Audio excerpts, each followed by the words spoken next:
So if you could just change snap of a finger, change things overnight, what I can't click my fingers.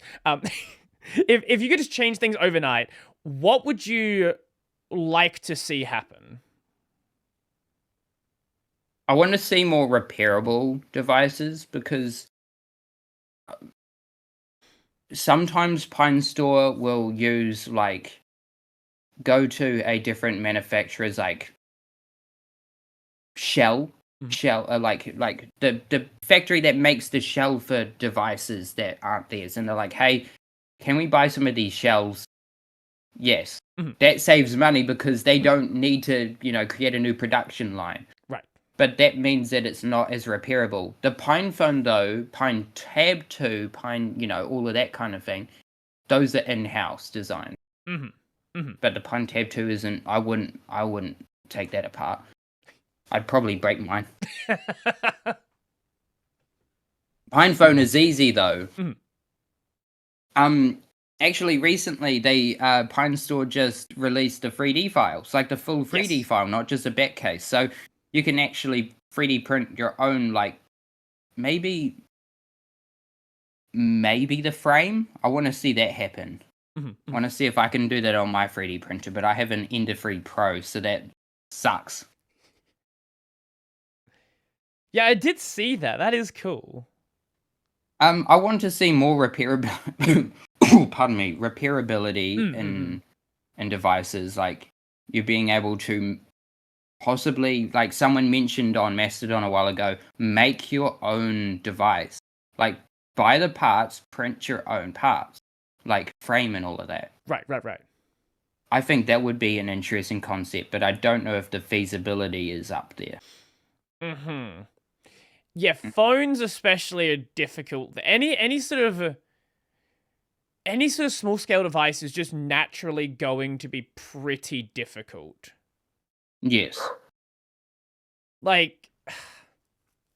And I guess there is the idea where you can sell the parts and you can then save cost on, you can sell it to someone cheaper because you don't have to pay for the what do you call it, the actual construction of the device. But I don't know. I do think that's cool as an idea from a repairability front, because if you obviously can put the parts in there yourself, then you can probably buy repair parts for it, and you can have repair parts for it.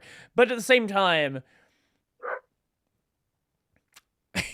I see the dog in the background.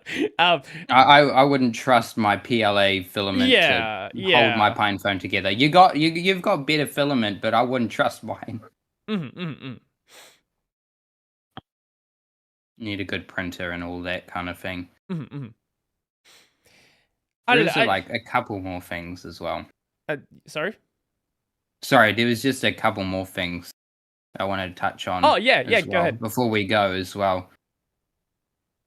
One thing about Pine is that they don't take any external funding. So to, avoid any conflict of interest. So I think that's a good thing that they do. Because, some single board computer manufacturers do that. They will take external funding and all of that kind of thing. And then those people who give them money have, or projects give Pine money, and they can't get any, view on what they do. Say on what they do. Right, you get what I mean? So they're kind of beholden to these other companies who would give them money. Yeah. So they won't do that. They have slim slim margins and all of that. So that the devices are relatively cheap. They're not cheap as Samsung because of economy of scale and all of that, but they try and make them as cheap as possible.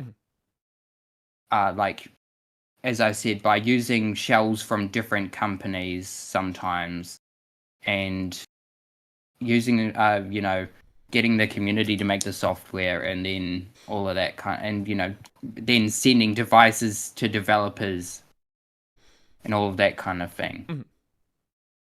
You mentioned and Samsung. They don't go on.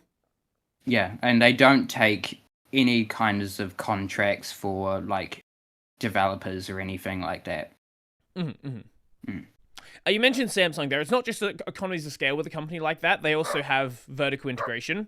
You have Samsung Display, who provides the display tech to Samsung Electronics, and there's like all of this in-house. They're technically different companies for legal purposes, but all of this in-house production as well also manages to reduce costs in a way that just would not be possible unless you're at the same kind of scale as them.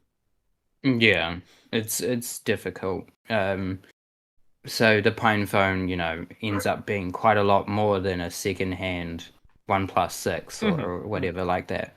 Or a Samsung, even like their cheapest Samsung phone, like brand new, is cheap. Mm-hmm.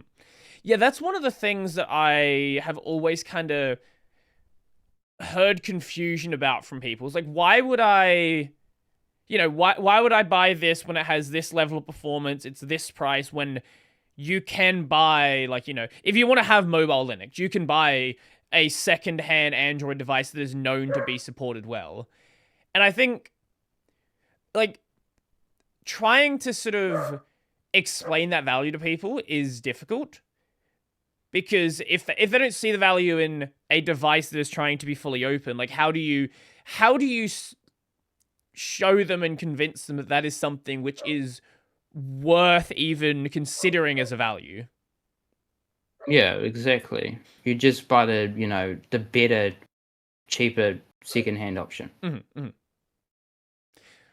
So, I guess when you've talked about funding projects over individuals and this sort of funding of different projects is sending out devices, I guess how do you approach deciding what or who needs to be given a device here?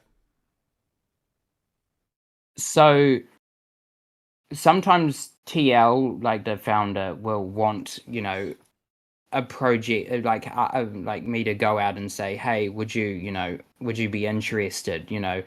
No incentive to do anything with it. We'll just send you one. Right. Like a device kind of thing. If a project is, doing really good work around Pine and all of that, we'll send them devices and all of that. So there's just a bunch of if there is a project and they're doing stuff related to Pine products, we will send them a device. We know they're doing work and all of that kind of thing. Obviously, we'll send them a device kind of thing. If they're working on a Pine Note, we'll give them, if there is another Pine Note, we'll give them one. Yeah, that kind of thing. And if they need a new board revision or something, they're doing important work, we'll give them, prototypes. Like the PineTime Pro prototype, we were giving them out to a couple of people. So obviously JF from the Infinitime project, there's I think Gary from WaspOS and all of that kind of thing. Infinitime. Is that one? Is it like a OS for the firmware for this device? I see. Yeah. So that's the default firmware. And Gamey also has one. Game Laster has one too. Okay. Yeah, especially the wearable space is a space I've just never really... I have very, very little knowledge of the wearable, open space. I have a smartwatch from, 10 years ago here. This is what I wear daily. That's pretty much it. I mean, it works, right? Is the battery fine? Yeah, it's totally fine. It lasts a week. Oh, that's good. Yeah, it's a slow device. It was never a fast device anyway. I do have a new Pebble here that I should use more, but as I said, I kind of just wear a watch for heart rate tracking, and that's about it. Nothing else. So I don't really need to really delve into this space. It's just something I've not really spent much time dealing with. I'm too focused on desktop stuff to to get involved in other parts of the open space. Yeah, that's fair. I think Pine is going into, more and better devices again because of the DRAM shortage. They're not producing any more Linux devices at this point. Mm-hmm. So whatever stock is left that's what the Pine stores are selling.